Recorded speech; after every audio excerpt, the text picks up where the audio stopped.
नमस्कार। 5 की बात में मैं कादम्बिनी शर्मा हूं आपके साथ और चुनावों से जुड़ी ये खबर है। गुवाहाटी से जयपुर लाए गए हैं कांग्रेस के 22 प्रत्याशी।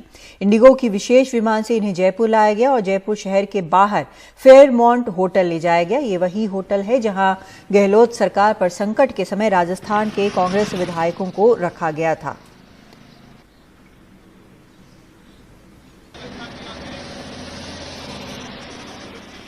भारतीय जनता पार्टी के केंद्र सरकार में रहते खरीद फरोख्त की हर प्रकार की संभावनाएं खुली हुई है।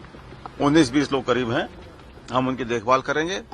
ये कब तक ठहरेंगे ये हमें नहीं, इस बात का अंदाजा नहीं है, लेकिन जब तक भी ठहरेंगे हम उनकी देखभाल करेंगे। जी 1 महीना लंबा होता है, अभी तो रिजल्ट बहुत लेट आएंगे। कहना पता नहीं है कब तक ठहरेंगे। तो कांग्रेस वालों को भी लाया जाएगा सर? निश्चित रूप से कांग्रेस पार्टी खर्चा उठाएगी।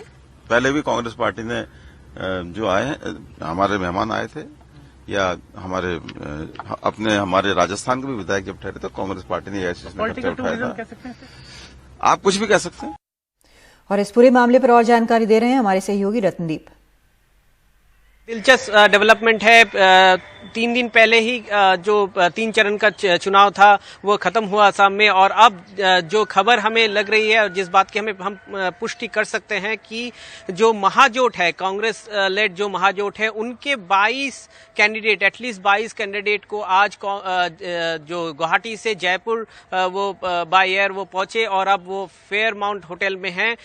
ये 22 जो महाजोट के कैंडिडेट हैं, इनमें से किस किस पार्टी के कितने हैं उस बात की अभी भी पूरी पुष्टि नहीं हो पाई है, मगर सबसे ज्यादा दो सूत्रों के मुताबिक हमें खबर लग रही है कि सबसे ज्यादा इन 22 में हैं बदरुद्दीन अजमल के AIUDF के, और इसके बाद जो लेफ्ट पार्टीज हैं उनके भी कैंडिडेट हैं, ऐसी खबर लग रही है। दूसरी जो खबर है कि जो BPF है उनके भी एक कैंडिडेट रह सकते हैं। कांग्रेस ने अभी तक कहा है कि वो मूवमेंट तो कर रहे हैं, मगर कितने लोग लेके जा रहे हैं इसकी भी पूरी पुष्टि नहीं हुई है। और दूसरे जो डेवलपमेंट है कि जो बोडोलैंड पीपल्स फ्रंट का जो हेडक्वार्टर है कोकराझार में, वहां पे भी उनके कुछ कैंडिडेट को रखा गया है। और जो खबर लग रही है कि कल भी और कुछ जो महाजोट के कैंडिडेट्स हैं इनको ले जाया जाएगा। तो जो सिचुएशन जो डेवलप हो रहा है, इससे ऐसा लग रहा है कि महाजोट कहीं पर, ये महाजोट का एक अंदेशा है कि जो 2 तारीख को जो रिजल्ट्स निकलेंगे वहां पे एक टाइट रिजल्ट, एक टाइट इलेक्शन हो सकती है। दोनों ही महाजोट और जो BJP लेड अलायंस है उनके जो नंबर्स हैं वो आसपास रह सकते हैं, और ऐसे सिचुएशन में हॉर्स ट्रेडिंग होने की आशंका हो सकती है। तो इस आशंका को पहले से ही दूर रखने के लिए शायद असम से इन महाजोट के कैंडिडेट्स को लेके दूसरे जो जगह पे, सेफ जगह पे लेके जाने की एक कवायद शुरू हो चुकी है। और अब यहाँ पर हर्षा कुमारी सिंह हमारी सहयोगी जुड़ रही हैं जयपुर से हमारे साथ। हर्षा, एक बार फिर से जो हमने पहले देखा था राजस्थान की राजनीति में, अब वही असम की राजनीति में हो रहा है और 22 प्रत्याशी यहाँ लाकर रखे गए हैं। जी बिल्कुल, देखिए उस टाइम जो MLAs थे उनको रखा गया था, लेकिन इस बार पहली बार हम देख रहे हैं कि कोई पार्टी कोई अलायंस के लोगों को लेके आती है। और एग्जैक्टली ये जो है प्रत्याशी, ये बताया जा रहा है कि जो महाजोट जो गठबंधन है कांग्रेस का, जिसमें अजमल की पार्टी है, AIUDF है, बाकी सब है, उनमें से एग्जैक्टली क्लियर नहीं है कौन आए हैं, लेकिन AIUDF के ज्यादातर इसके उम्मीदवार बताए जाते हैं जिनको यहाँ पर वो लेके आए हैं। और बताया ये भी जा रहा है कि अगले 1 आध दिन में और आने वाले हैं। तो हम पहली बार देख रहे हैं कि इलेक्शन हो गया है, इलेक्शन के बाद जो उम्मीदवार हैं उनको लाकर काउंटिंग डेट तक रखना, मतलब काफी एक टॉल ऑर्डर हम इसको कह सकते हैं। और जैसे गोवा में उनके साथ हुआ था कि मेजॉरिटी में थे लेकिन फिर भी मतलब सरकार नहीं बना पाए, तो लगता है कि इस बार वो पहले ही सतर्क हो गए हैं। जी बहुत शुक्रिया आपका हर्षा इस पूरी जानकारी के लिए। तो फिलहाल जैसा हर्षा कुमारी सिंह बता रही हैं कि फिलहाल 22 उम्मीदवार यहाँ पर लाए गए हैं विमान से, विशेष विमान से जयपुर लाए गए हैं असम से, लेकिन और भी प्रत्याशी आ सकते हैं। ये साफ नहीं है कि कौन कौन लोग हैं, लेकिन ये खबरें आ रही हैं कि जो गठबंधन है कांग्रेस का, उसके प्रत्याशी यहाँ पर लाए गए हैं। और अपने आप में आश्चर्यजनक है क्योंकि अभी अभी चुनाव हुए हैं, अभी नतीजे आने बाकी हैं। और अब बात करते हैं हम सुप्रीम कोर्ट की और किसान आंदोलन की। किसान आंदोलन के कारण दिल्ली, हरियाणा और उत्तर प्रदेश में कई सड़कें बंद हैं। इस पर सुप्रीम कोर्ट अब सख्त हो गया है और हरियाणा के साथ उत्तर प्रदेश को नोटिस जारी करके पूछा कि आखिर लंबे समय से आंदोलन के कारण सड़कें क्यों बंद हैं। सुप्रीम कोर्ट ने ये नोटिस एक जनहित याचिका पर सुनवाई के दौरान जारी की। सुनवाई के दौरान जस्टिस एसके कौल और जस्टिस हेमंत गुप्ता की पीठ ने कहा कि हम इस बात से चिंतित नहीं हैं कि आप विरोध प्रदर्शनों से कैसे निपटे, लेकिन सार्वजनिक सड़कों को अवरुद्ध नहीं किया जाना चाहिए। और सीधा चलते हैं हम आशीष भार्गव के पास। आशीष, अब सुप्रीम कोर्ट जो है वो जनहित याचिका पर नोटिस जारी कर रहा है, लेकिन पहले इतना सख्त नहीं दिखा था। अब काफी वक्त हो गया है, शायद इसलिए अब इस तरह से नोटिस जारी किया गया है। जी देखिए, ये एक अलग मामला है कदमनी। सुप्रीम कोर्ट की ये वो बेंच है जिसने शाहीन बाग मामले में भी यही फैसला दिया था।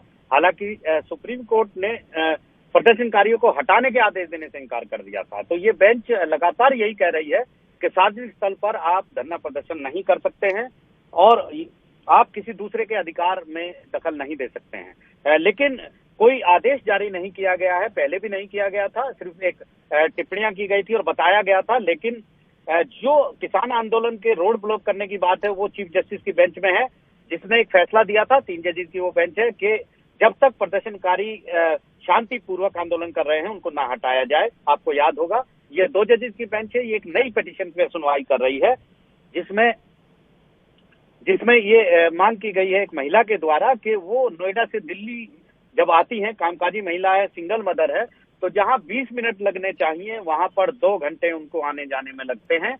इसलिए जो सड़कों पर जो अवरोध है, जो ब्लॉक किया गया रास्ता, वो खुलवाया जाए। तो फिलहाल सुप्रीम कोर्ट ने नोटिस जारी किया था, पहले केंद्र सरकार और दिल्ली पुलिस को, अब यूपी और हरियाणा सरकार को भी नोटिस जारी किया है और फिर से एक सुनवाई सुप्रीम कोर्ट करेगा 19 अप्रैल को। जी बहुत शुक्रिया आपका आशीष इस पूरी जानकारी के लिए। तो फिर से 19 अप्रैल को इस पर अब अगली सुनवाई होगी और सुप्रीम कोर्ट ने यहाँ पर साफ कहा है कि सार्वजनिक सड़कों को रोका नहीं जाना चाहिए, लेकिन जो मुख्य मसला है वो चीफ जस्टिस के कोर्ट में है। और अब बात करते हैं हम कोरोना की और टीकाकरण की। मुंबई में टीका केंद्र जो हैं वो बंद होते नजर आ रहे हैं। मुंबई के 120 टीका केंद्रों में से 71 बंद हैं, ये बीएमसी ने जानकारी दी है। और बंद हुए 47 टीका केंद्र जो हैं वो प्राइवेट हैं, 14 एमसीजीएम के टीका केंद्र हैं। बंद हुए टीका केंद्रों में 10 सरकारी भी हैं। कुछ सेंटरों पर सिर्फ कुछ बूथ बंद किए हैं, लेकिन ये जरूर है कि अब यहाँ पर कमी जो है वो टीका की वो नजर आ रही है।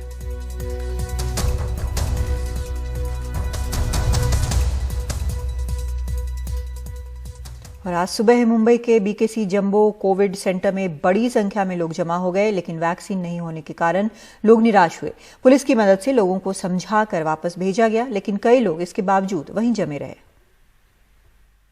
हम इस वक्त मुंबई के बीकेसी जंबो वैक्सीनेशन सेंटर में है, जहां पे आपको दिखाई देंगे ये नोटिस लगाया गया है, जिसे कहा जा रहा है कि वैक्सीन के डोजेस की कमी के कारण ये पूरा जो सेंटर है इसे टेम्पोररीली बंद कर दिया गया है। हमारे साथ लोग हैं इस वक्त जो वैक्सीन के लिए आए हैं। सर, अगर मैं आपसे 2 मिनट आपका लूँ तो आप बताइए आप कब आए हैं यहाँ पे और क्या बताएंगे आप? एक्चुअली 11 बजे का रजिस्ट्रेशन था, इसके लिए हम क्या आप रजिस्ट्रेशन लेके आए, आप ऐसे ही नहीं आए हैं? नहीं, हमको 11 बजे का रजिस्ट्रेशन मिला था। ठीक है। तो 11 बजे आए तो बोलते सिर्फ 160 वैक्सीन अवेलेबल था, जो सवेरे 8 बजे उनको दिया, अभी आप बाद में आओ।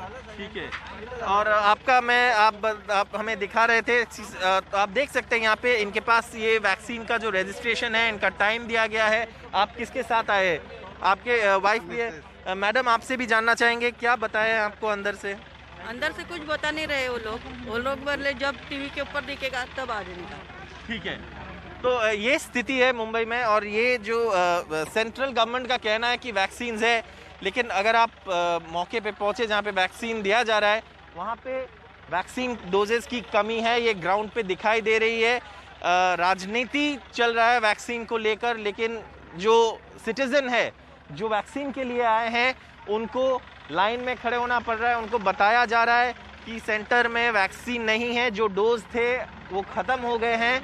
और आप देख सकते हैं यहाँ पे बहुत सारे लोग आए हैं जो अपनी सेकेंड डोज लेने के लिए आए हैं, लेकिन उनको बताया गया है। मैम आपसे जानना चाहेंगे कि आपका फर्स्ट डोज, मास्क ऊपर कर लीजिए पहले, आपका फर्स्ट डोज या सेकंड डोज था आज? फर्स्ट। क्या बोले हैं आपको? हमको बोले आ जाओ करके, अभी भी सुबह भी फोन करके हमने पूछा तो बोले नहीं आओ बोले उधर। तो अभी हम लोग तो काम धंधा करने वाले, हम गाड़ी भाड़ा कहाँ से 50 रुपया भी उसने रिक्शे हम कहाँ से लाएंगे बताओ। आप क्या बोल रहे हैं, खत्म हो गया डोज? खलास हो गया। तो आप देखेंगे, ठीक है, आप देखेंगे यहाँ पे आज ये जो डेट दिखाया गया है, due to unavailability of stock the BKC covid vaccination centre will be non functional. ये स्थिति है। जो लोग जो कहना चाहे कहे, लेकिन मुंबई में वैक्सीन की कमी के वजह से जो सबसे बड़ा वैक्सीनेशन सेंटर है वहाँ पे भी वैक्सीन की स्टॉक नहीं है। कैमरा पर्सन संजय मंडल के साथ मुंबई से सौरभ गुप्ता, एनडीटीवी इंडिया। इधर उत्तर प्रदेश में भी नोएडा के तमाम सरकारी और प्राइवेट अस्पतालों में कोरोना की वैक्सीन खत्म हो गई है।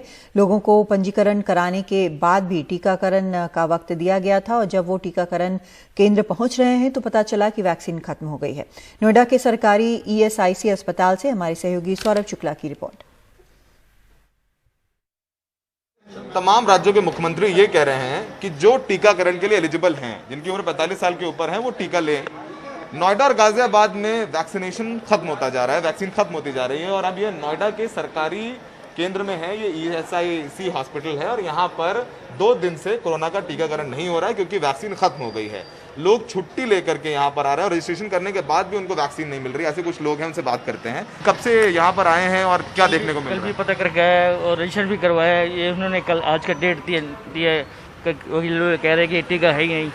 टीका है नहीं। मैम रजिस्ट्रेशन कराया आपने? हाँ, रजिस्ट्रेशन ऑनलाइन मैंने ये कराया था और कल हमारा बुक हुआ था और बोला था आज लगवाने के लिए। टाइम भी दिया था 11 से 1 के बीच में। और यहाँ पर टाइम मिला आपको? हाँ, टाइम मिला लेकिन वैक्सीनेशन नहीं है। ये गार्ड जी बोल रहे हैं कि ऊपर मत जाइए क्योंकि बंद है। बंद है। हाँ। आपने भी रजिस्ट्रेशन कराया? रजिस्ट्रेशन हम तीनों ने कराया था। तो बोला कि आज आ जाओ 11 बजे, 11 से 1 के बीच में, लेकिन टीका है ही नहीं। टाइम नहीं दिया। तो ये हालात सिर्फ यहाँ ईएसआईसी में नहीं है, कई बड़े प्राइवेट हॉस्पिटल्स हैं और उनके वहाँ पर भी वैक्सीन खत्म हो गया है। चाहे यथार्थ की बात करें, जेपी हॉस्पिटल की बात करें, मेट्रो हॉस्पिटल की बात करें, तमाम प्राइवेट हॉस्पिटल्स भी हैं जहां पर वैक्सीन खत्म हो गई हैं और जवाबदेही सरकार की बनती। जाहिर सी बात, जिस तरीके से लगातार अपील की जा रही है, जो लोग एलिजिबल हैं वो वैक्सीन लगवा और वैक्सीन लगाने पहुंच रहे हैं, और वो भी उस दौर में जब कोरोना के केसेस बढ़ रहे हैं। रिस्क लेकर के लोग हॉस्पिटल आते हैं और उनको यहाँ पर टीका नहीं मिल पा रहा है। सर, आपका नाम क्या है? देवेंद्र कुमार।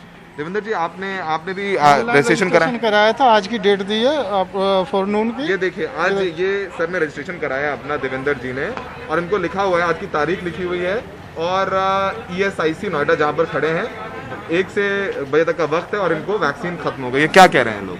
ये बोर्ड लगा हुआ है, वैक्सीन है ही नहीं। गार्ड से इन्फॉर्म मिली है कि वैक्सीन खत्म हो चुकी है, आप वापस जाइए। तो अब ये देखिए, चाहे ये हो, तमाम लोग यहाँ पर इकट्ठे हो गए हैं और सब लोग वैक्सीन लेने आए हैं और वैक्सीन खत्म हो जाने के कारण इनको वापस जा रहा है। रजिस्ट्रेशन हो गया और इनको तारीख दी गई, अपॉइंटमेंट दिया गया। तो अगर वैक्सीन नहीं है तो रजिस्ट्रेशन क्यों किया जा रहा है? इनको यहाँ आने का वक्त क्यों दिया जा रहा है? और ऐसे वक्त में जब कोरोना के केसेस लगातार बढ़ रहे हैं और लोग डर की वजह से चाहते हैं कि वैक्सीन लगवा लें, सरकार भी प्रोत्साहित कर रही है, लेकिन लगातार जो वैक्सीन की कमी है उससे लोगों को असुविधा हो रही है। 2 दिन से यहाँ पर वैक्सीन नहीं है और ये सरकारी केंद्र है, प्राइवेट नहीं है। यहाँ पर जो ज़्यादातर लोग वो लोग आते हैं जो शायद प्राइवेट हॉस्पिटल में जाना अफोर्ड नहीं कर सकते हैं, उनको सरकार से उम्मीद है। लेकिन फिलहाल तस्वीरें हम आपको दिखाते हैं कि अगले आदेश तक कोरोना टीकाकरण स्थगित है, आज टीकाकरण नहीं है। ये तस्वीरें गाजियाबाद, नोएडा के तमाम स्वास्थ्य कार्यालयों में, अस्पतालों में आम हैं। सहयोगी अनुराधी के साथ नोएडा से सौरभ शुक्ला, एनडीटीवी इंडिया। उधर गुजरात के भावनगर के सबसे बड़े सरकारी अस्पताल का एक वीडियो वायरल हो रहा है जिसमें कोरोना के मरीज कतार में दिख रहे हैं और कई फर्श पर लेटे हुए हैं। अस्पताल के बाहर बहुत सारे और मरीज भर्ती होने के लिए इंतजार में हैं, लेकिन कोई जवाब नहीं मिल रहा है। वीडियो में नजर आ रहा है कि अस्पताल के काउंटर पर भी कोई मौजूद नहीं है। हालांकि सरकार दावा कर रही है कि बेड की कमी नहीं है, लेकिन ये तस्वीरें कुछ और बता रही हैं। जो वीडियो वायरल हुआ है उसमें जो स्थल बताया गया है वो स्थल हमारा कोविड केयर सेंटर नहीं है, वो हमारे यहाँ की ओपीडी है। ओपीडी में अब रोज़ प्रतिदिन दर्दियों की संख्या बढ़ रही है और उसमें हमने ट्रायजिंग का मेथड रखा है, जिसमें जो दर्दी क्यू में है उसमें से जिनको ऑक्सीजन की ज़रूरत हो, वो हाइपोक्सिया भी होता है, तो उसमें हम ट्रायजिंग करके उनको पल्स ऑक्सीमीटर से ऑक्सीजन का सैचुरेशन SpO2 नापते हैं। उसके बाद उसका जो ज़रूरत पर ऑक्सीजन ट्रीटमेंट वगैरह चालू करते हैं और ये ट्रीटमेंट चालू करने के बाद पेशेंट को वार्ड में शिफ्ट किया जाता है। अब ये शिफ्टिंग जो हो रहा था उस दरमियान ये 2-3 पेशेंट जो वीडियो में दिखते हैं उनका किसी ने वीडियो ले लिया है। जो शिफ्टिंग करने के लिए जो होते हैं कर्मचारीगण उनकी संख्या बढ़ा दी है और ये चीज़ आगे बढ़ के दूसरी बार न हो वो उसके लिए जो ज़रूरी जो स्टेप्स है वो हाथ लिए है।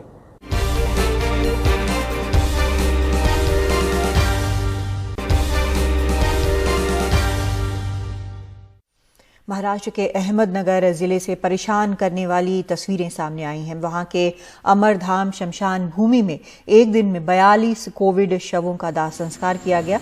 यही नहीं, डेड बॉडी ले जाने वाली वैन में एक साथ प्लास्टिक बैग में 6 शव रखे गए थे। इस दौरान लोगों की लापरवाही भी दिखी। दाह संस्कार करने वाले पीपीई में नहीं थे। पूछने पर कहने लगे दिन भर शव जलाने के दौरान घुटन होती है। अहमदनगर में एक दिन में 2161 लोग संक्रमित हुए हैं और 15 लोगों की मौत हुई है, जबकि बीते 8 दिनों में 54 मौतें हुई हैं। उधर लखनऊ के किंग जॉर्ज मेडिकल यूनिवर्सिटी के वाइस चांसलर और करीब 30 डॉक्टर कुछ दिन पहले कोरोना पॉजिटिव पाए गए। इनमें से ज्यादातर सर्जरी डिपार्टमेंट के हैं। ऐसी खबर है कि यूनिवर्सिटी में कोरोना विस्फोट के बाद वहां के बाकी डॉक्टर डरे हुए हैं और वो कोविड ड्यूटी करने से इनकार कर रहे हैं। हालांकि यूनिवर्सिटी प्रशासन ने ऐसी खबरों को गलत बताया है। आपको बता दें कि यूनिवर्सिटी में एक अलग कोविड अस्पताल और टेस्टिंग लैब भी है।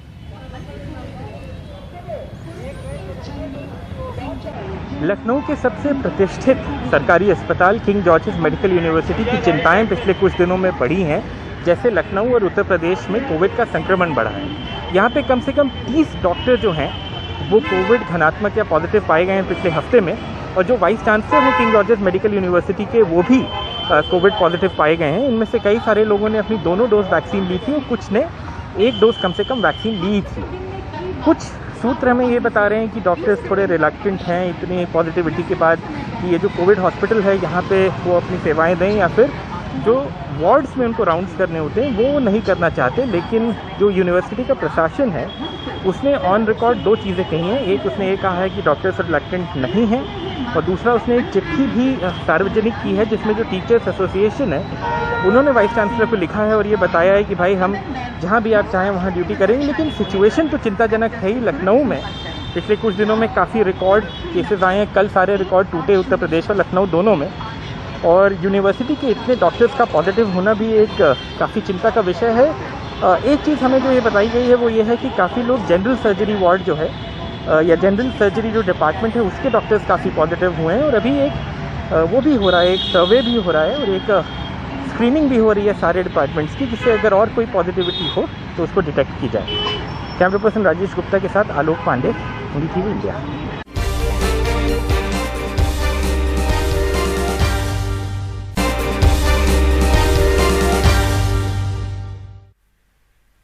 एक अहम खबर आ रही है दिल्ली से। दिल्ली सरकार ने कोरोना के तेजी से बढ़ते मामलों के चलते दिल्ली के सभी स्कूलों को अगले आदेश तक बंद करने का फैसला किया है।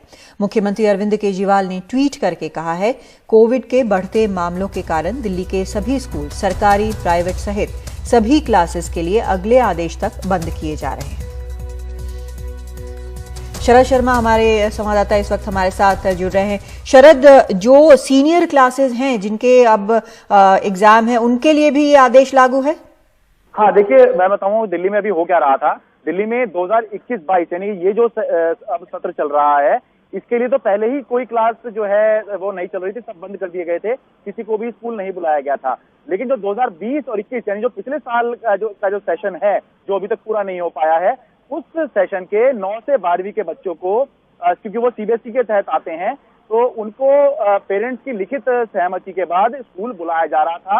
उनके पेपर भी होने थे, प्रैक्टिकल्स वगैरह भी सब होने थे। तो अब इस आदेश का मतलब ये है कि अब जो 9 से 12वीं के बच्चे भी जो स्कूल जा रहे थे उनको भी अब स्कूल नहीं जा सकते हैं। स्कूल जो है पूरी तरह से अब बंद कर दिए गए हैं। अब सवाल ये उठ रहा है कि क्या बोर्ड एग्जाम कैसे होंगे, प्रैक्टिकल एग्जाम कैसे होंगे, तो उसके लिए अभी हम लिखित आदेश का इंतजार कर रहे हैं। लेकिन अभी जो कंफर्म है हमारे पास वो ये है कि स्कूल पूरी तरह से बंद कर दिए गए। 9 से 12वीं के बच्चों को भी अभी स्कूल नहीं जाना है जो 2020-21 सेशन के हैं, और बाकी जो बच्चे हैं उनके लिए तो पहले से ही स्कूल जो है वो बंद है, केवल ऑनलाइन क्लासेस जो है वो चल रही हैं। बहुत शुक्रिया आपका शरद इस पूरी जानकारी के लिए। तो सभी क्लासेस के बच्चे फिलहाल स्कूल दिल्ली में नहीं जाएंगे, क्लासेस बंद की गई हैं। कोरोना के खिलाफ टीकाकरण अभियान की इस लड़ाई में हमारा ज्यादातर ध्यान फिलहाल बड़े शहरों की ओर है, लेकिन टीका लगाने की असली लड़ाई छोटे शहरों और कस्बों में है, क्योंकि ऐसी जगहों पर वैक्सीन को लेकर लोगों में जागरूकता की कमी साफ साफ झलक रही है। देखिए बुलंदशहर से हमारी सहयोगी मेहर पांडे की रिपोर्ट।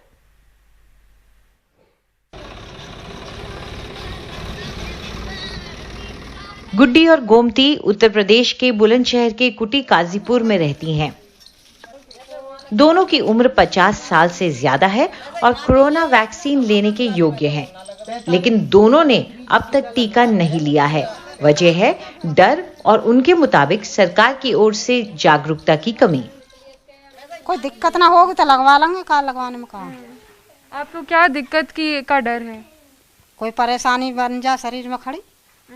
आपने सुना है कि लोगों को कुछ दिक्कतें हो रही हैं लगवाने के बाद? सुनी हमने क्या इन्फेक्शन वगैरह होगा। अब यह बात की तो हमको इतनी ना जानकारी आई, बाहर डर रहे हैं कि 60-65 आदमी इनको होगा इन्फेक्शन इंजेक्शन लगने से, तो यही मारे जो डर की वजह से लगवाया ना। हमें तो ऐसा कुछ डर नहीं है, अगर जो परेशानी दूर होती है तो लगवाने में कोई परेशानी नहीं है, पर जो परेशानी होगी तो लगाने वाले की जिम्मेवारी है। वो बताएंगे कि परेशानी हो सकती है नहीं हो सकती है, तो उनको मतलब जानकारी होगी। हमें क्या जानकारी इस बारे में, इस वजह से हमें तो देखो यहाँ पे तो अभी लगे नहीं है। ये हाल तब है जब इन जिलों में कोरोना वायरस के केसों में पिछले हफ्ते की तुलना में 923% बढ़ोतरी हुई है। यूपी के टॉप 10 जिले जहां पिछले 2 हफ्तों में सबसे ज्यादा मामले बढ़े हैं, उनमें 9 मुख्य रूप से ग्रामीण इलाके हैं। दक्षिण पूर्व के कौशाम्बी और चित्रकूट से लेकर उत्तर के बलरामपुर और पीलीभीत तक फिर भी वैक्सीन को लेकर अनियमितता दिख रही है। पास के एक दूसरे गांव मालागढ़ में प्राथमिक स्वास्थ्य केंद्र के अधिकारियों का दावा है कि वो टीकाकरण के लिए जागरूकता फैलाने की कोशिश कर रहे हैं। सारी आशाएं, सारे आंगनवाड़ी, यूनिसेफ, WHO मीटिंग करके मस्जिदों में और अलग जगहों पे स्कूलों में इस बात की उनको सूचना दी जा रही है, पब्लिक को अवेयर किया जा रहा है कि वैक्सीन का कोई दुष्प्रभाव है ये नहीं है, और पब्लिक धीरे धीरे बढ़नी भी शुरू हो रही है, आनी भी शुरू हो रही है। लेकिन इस केंद्र में जिसके तहत 2.5 लाख की आबादी आती है, 45 साल से अधिक उम्र के सभी लोगों के लिए टीकाकरण शुरू होने के बाद से सिर्फ 630 लोगों ने ही टीका लिया है। मालागढ़ के प्रधान दूसरी समस्या की ओर इशारा करते हैं। उनका कहना है कि फसल की कटाई का मौसम चल रहा है। टीकाकरण के समय के दौरान लोग खेत में काम करते हैं और जब काम कर वो अस्पताल पहुंचते हैं तो वो बंद हो चुका होता है। हमारे ग्रामीण क्या हर ग्रामीण में लोग जो हैं कटाई चल रही है अनाज की, सारे व्यक्ति ग्राम वाले जो हैं उसमें लगे हुए हैं अपनी फसल के समेटने के चक्कर में कि जल्दी से जल्दी कटाई हो जाए हमारी फसल की। मौसम की कोई भरोसा नहीं है, कभी भी कैसा ही हो जाता है ये मौसम ऐसा, तो इस लिहाज से आदमी भी नहीं रहते। और अस्पताल जो है 10 बजे का टाइम है अस्पताल का और शाम को 5 बजे बंद हो जाता है। इस लिहाज से सारे जो लोग हैं वो सब जंगल में रहते हैं, कटाई के चक्कर में लगे रहते हैं, और जब वो वहाँ से आते हैं तो हॉस्पिटल बंद हो जाता है। स्थानीय स्वास्थ्य अधिकारियों का कहना है कि निश्चित तौर पर वायरस को लेकर लापरवाही एक वजह है। डेली टारगेट हमारा है जनपद का 12,000। 12,000 per day whole district. Actually में मैक्सिमम अब तक 8,000 का था अचीवमेंट, और डेली 6,000 मिनिमम हम लोग कर पा रहे हैं। ये फर्स्ट डोज का है। थोड़ा ये है कि लोगों में मोबिलाइजेशन की आवश्यकता है कि लोगों का अवेयरनेस थोड़ी कम है। उनका ये मानना है कि उनको पहले कोरोना नहीं हुआ था और शायद इस बार भी नहीं होगा। तो हम लोग ग्रुप मीटिंग करके हमारे सारे अधिकारी जाते हैं अलग अलग तहसील स्तर पर और ब्लॉक स्तर पर, वहाँ पर हम लोगों से ग्रुप मीटिंग करते हैं। उनको बताते हैं कि वैक्सीनेशन लगाने से ये है कि अगर डिजीज़ है तो वो उसकी सीवियरिटी कम हो जाएगी, उनको कोई ज़्यादा गंभीर उसके लक्षण नहीं आएंगे। हालांकि देश के दूसरे कई हिस्सों में वैक्सीन की कमी एक वजह हो सकती है। यहाँ ग्रामीण उत्तर प्रदेश में बुलंदशहर में समस्या कुछ और है। यहाँ लोगों को ये नहीं पता कि टीकाकरण के लिए कहाँ जाना है, टीकाकरण के क्या फायदे हैं, और कुछ ही आशा वर्कर्स इस काबिल हैं कि वो ये जानकारी लोगों तक पहुँचा सके। बुलंदशहर से मेहर पांडे की रिपोर्ट, NDTV इंडिया के लिए।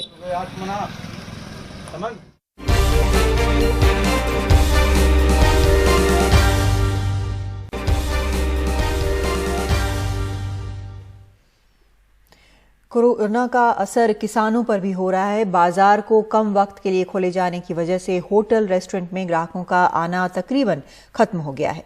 केवल खाना पार्सल की सुविधा ही जारी है, जिससे मांग में भारी कमी आ गई है। किसानों को कम कीमत पर अपनी सब्जियां बेचनी पड़ रही हैं, जिससे उन्हें लगातार नुकसान हो रहा है। किसानों की प्याज पर लागत 10 से 11 रुपए प्रति किलो है, जबकि उन्हें इसे बेचना पड़ रहा है 7 से 8 रुपए प्रति किलो की कीमत पर। बाजार में भी लोग कम ही आ रहे हैं, जिसकी वजह से प्याज की मांग भी कम हो गई है। हम फिलहाल नासिक के निफाड इलाके में मौजूद हैं। नासिक की अगर बात करें तो अंगूर के साथ साथ यहाँ पर बड़े पैमाने पर प्याज की खेती भी की जाती है, और जैसे कि आप देख रहे हैं कि जो प्याज हैं वो तैयार हो चुके हैं, जिसे निकालने का काम लगातार किया जा रहा है। लेकिन जिस तरह से सरकार की ओर से निर्णय लिए गए हैं कोरोना को लेकर, और साथ ही साथ जिस तरह से अब होटल रेस्टोरेंट्स को जो है बंद करने का निर्णय लिया गया है, केवल पार्सल शुरू करने का निर्णय लिया गया है, उसका असर इनडायरेक्टली किसानों की जेब पर भी पड़ता हुआ नज़र आ रहा है। यही समझने के लिए हम यहाँ पर आए हुए हैं। दादा, आपसे जानना चाहेंगे कि क्या क्या कुछ हो रहा है। आप सभी बताएं हमें कि जैसे कि अब मार्केट्स शुरू कर दिए गए हैं, प्रशासन ने मार्केट पर कोई बंदी नहीं लगाई है, लेकिन जो होटल रेस्टोरेंट्स हैं वहाँ पर केवल पार्सल की सुविधा शुरू की गई है। बाकी भी हम देख रहे हैं बाज़ार में प्याज लेकर लोग खड़े हैं, खरीदने वाले बहुत कम हैं। कितना असर आप लोग के ऊपर पड़ा है इसका? बहुत असर पड़ा है। खरीदने वाले ही नहीं, मार्केट में तो माल में उठाव नहीं है। जो मार्केट में माल जाता है वो कम ले रहा है, और लॉकडाउन की वजह से भाव कम जाता है। कितना अब क्या दाम चल रहा है अगर बात 7-8 रुपए किलो? 7-8 रुपए किलो। तो क्या इससे आप लोगों को फायदा हो रहा है? 9-10 रुपए किलो तो हमारे कॉस्ट है, लागत है।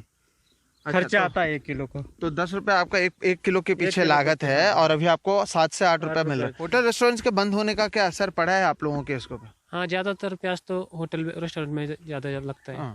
अगर वही से मतलब डिमांड कम हो गया तो रेट भी कम हो जाता है। तो फिर अभी आप लोग क्या कर रहे हैं? क्योंकि केवल रेट इसी के कम हुए, या बाकी खाद की बात करें या बाकी चीज़ों की बात करें? खाद के रेट तो बढ़ गया अभी। अच्छा, कितना बढ़ा होगा? एक बोरे के बीच 400-500 रुपए बढ़ गए। पहले कितना था आपके? जो मतलब समझो DAP का जो 1400 रुपए में बोरे आती थी 50 किलो की, वो अभी आ रहे हैं 1900 रुपए में। खरीदने वाले आ रहे हैं क्या? कितना समय रुकना पड़ रहा है वहाँ पर भी? दिन निकालना रुकना पड़ता है। अच्छा, तो बिकता है, लेकिन उसके बाद और जो दाम आपको चाहिए वो दाम मिलता है? नहीं मिलता। बिल्कुल। तो कहीं ना कहीं भले ही डायरेक्ट इम्पैक्ट ना हो, लेकिन किसानों पर इनडायरेक्टली जो नियम बनाए गए हैं, और साथ ही साथ जिस तरह से कोरोना के मामले बढ़ रहे हैं, उससे भी इनके ऊपर असर पड़ा है।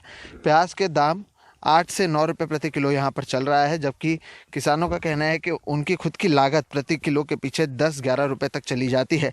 ऐसे में नुकसान झेलते हुए उन्हें बेचना पड़ रहा है। कई कारण हैं, क्योंकि खरीदार कम है, होटल रेस्टोरेंट में केवल पार्सल चल रहा है। साथ ही साथ किसान खुद डरे हुए हैं कि जिस तरह से मामले बढ़ रहे हैं, वो चाहते हैं कि उनके पास भी पैसा रहे, ताकि अगर कोई पॉजिटिव आता है या बाकी सारी चीज़ें होती हैं, तब जो खर्च होता है उनके पास वो पैसा होना चाहिए। तो कहीं ना कहीं इसका असर केवल अस्पताल और बाकी चीज़ों पर ही नहीं, किसानों की जेब पर भी पड़ता हुआ नजर आ रहा है। नासिक से कैमरा पर्सन प्रवीण जी रोहित के साथ सोहित मिश्रा, NDTV इंडिया।